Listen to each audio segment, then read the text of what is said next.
OK, donc avant de plonger dans le sujet des fonctions sinus et cosinus, on va d'abord explorer les fonctions cycliques brièvement. Donc, les fonctions sinus et cosinus sont des fonctions cycliques, mais c'est pas les seules représentantes des fonctions cycliques. Ça peut être vraiment énormément de choses, puis je vais vous expliquer pourquoi. Parce que la définition d'une fonction cyclique, en fait, c'est une fonction qui a un motif qui se répète. Donc, je m'explique. Mettons, quand on imagine une fonction sinus, on imagine ça comme ça. Fait que ça, il y a un motif qui se répète. Si, mettons, ça ici, bon, c'est pas aligné, mais ça, c'est le motif qui se répète tout le long. Mais le motif, il n'est pas obligé d'être courbé comme ça.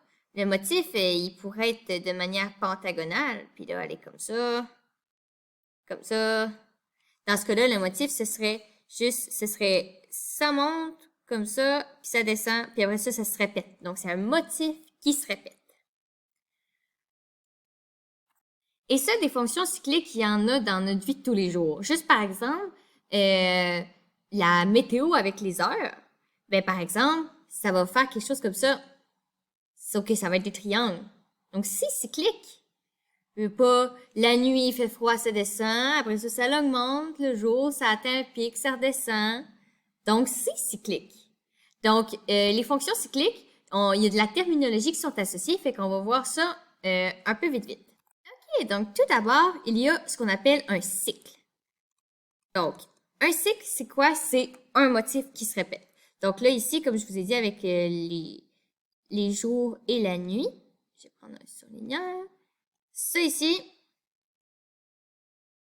ça c'est un cycle. C'est le motif qui se répète. Si on voit, ça continue comme ça pourrait continuer comme ça, mais là, je vais juste ôter ça. Ouais. Donc ça, c'est un cycle. En jaune. Maintenant, une période, c'est quoi? Donc, une période, ça va être la partie de l'axe des X qui est représentée par un cycle. Donc, par exemple, ici, notre période, ce serait de là à là. Donc, ce serait la période. Ensuite, quand on parle de fréquence, parce que souvent, au lieu de parler de période, on va peut-être parler de fréquence. Et en fait, la fréquence, c'est tout simplement l'inverse de la période. Donc, 1 sur la période que je vais représenter par un T. Et puis finalement, dernière caractéristique des fonctions cycliques, c'est le déphasage. Donc le déphasage ici est un peu difficile à représenter vu notre situation. Mais par exemple, si j'avais une fonction cyclique, comme ça ici, puis que normalement elle commence sur l'origine. Mais là, si je la fais commencer un peu plus tard, mettons qu'ils ont un retard, puis qu'elle commence ici, ben ça va être le déphasage.